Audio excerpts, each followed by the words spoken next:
হয়েছেন, বিভিন্ন দাঁড়ে দাঁড়ে মানুষের দাঁড়ে দাঁড়ে যাচ্ছেন, ভোটারদের কাছে যাচ্ছেন, কেমন সাড়া পেয়েছেন এবং আগামীকাল নির্বাচন নিয়ে জনগণের কাছে আপনার বার্তা কি? যথেষ্ট সাড়া পেয়েছি, কারণ বিগত 10 বছর উপজেলা পরিষদ নিষ্ক্রিয় ছিল। একটা অকার্যকর পরিষদে 10 বছরে পরিণত করা হয়েছিল। মানুষের আস্থাহীন একটা প্রতিষ্ঠান হিসেবে এটাকে ভাবা হতো। তো জনগণের একটা কার্যকর উপজেলা পরিষদ গঠন, শক্তিশালী স্থানীয় সরকার গঠনের প্রসঙ্গেই জনগণ আমাকে নির্বাচিত করতে আগ্রহ প্রকাশ করে এবং আমার সাথে তারা আমাকে অনুপ্রেরণা যোগায়। আচ্ছা, আগামীকালের যে নির্বাচন, সেই নির্বাচনী পরিবেশ সম্পর্কে আপনি কিছু বলেন যে কেমন পরিবেশ?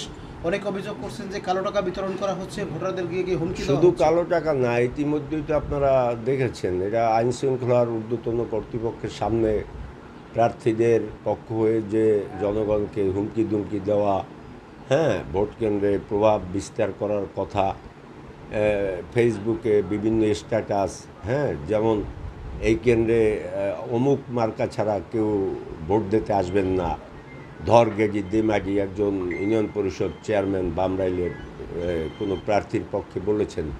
এগুলোর থেকেই তো প্রমাণ হয় যে তার এগুলো আমরা জানি, কিন্তু অজানা তো অনেক ঘটনাই উপজেলায় আছে, যে বিভিন্ন পিছিয়ে পড়া জনপদে, পশ্চাৎপদ, যেখানে যোগাযোগ কম, যেমন ভরসে, নালামদি, শিবপুর, এইসব এলাকায় এদের প্রচুর লোকজন এরকম হুমকি দুমকি দিচ্ছে এবং জনগণের উপর ভয়ভীতি দেখাচ্ছে একটা বিশেষ মার্কায় ভোট দেওয়ার জন্য।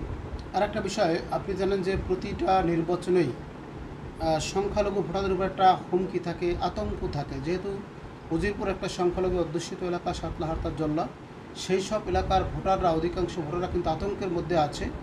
তাদের সম্পর্কে কিছু বলার আপনার কি বার্তা? সেটা হচ্ছে যে কালকে আইন শৃঙ্খলা মিটিংয়ের ঊর্ধ্বতন কর্মকর্তারা ছিলেন, বিভাগীয় পর্যায়ে নির্বাচনের সাথে যারা সংযুক্ত, সব তাদের সামনেই এসব বিষয়ে আলোচনা করা হয়েছে।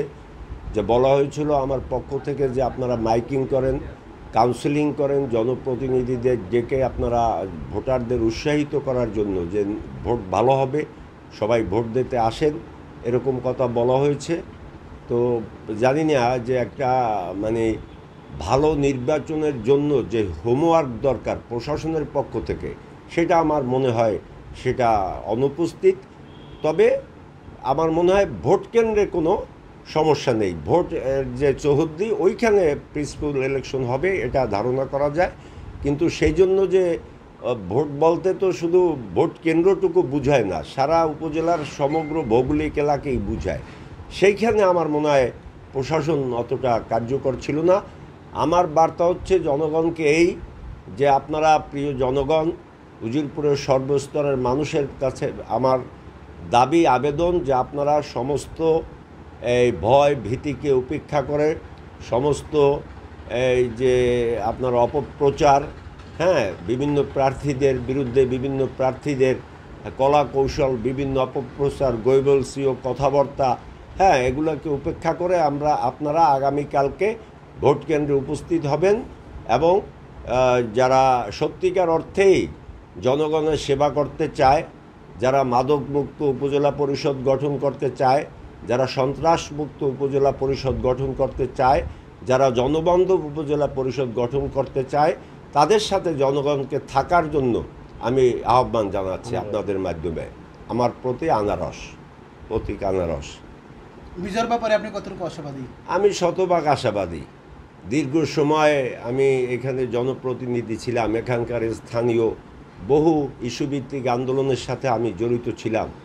দীর্ঘ সময় আমার সাথে মানুষের যে হাজারো সমস্যা নিয়ে যে কাজকর্ম, যে বিভিন্ন পর্যায়ে যে তাদেরকে সহযোগিতা করেছি, তারা আমার কাছে আসতো, যে একটা জনবান্ধব যে একজন জনপ্রতিনিধি ছিলাম, সেই হিসেবে মানুষের সাথে যে সম্পর্ক দীর্ঘদিনের গড়ে উঠেছে, সেটা আশা করি এই নির্বাচনে তার প্রতিফলন ঘটবে। সবাই আমাকে ভোট দেবে এবং দেখবেন যে ভোট বিপ্লব হবে, আনারসের জয় হবে ইনশাআল্লাহ।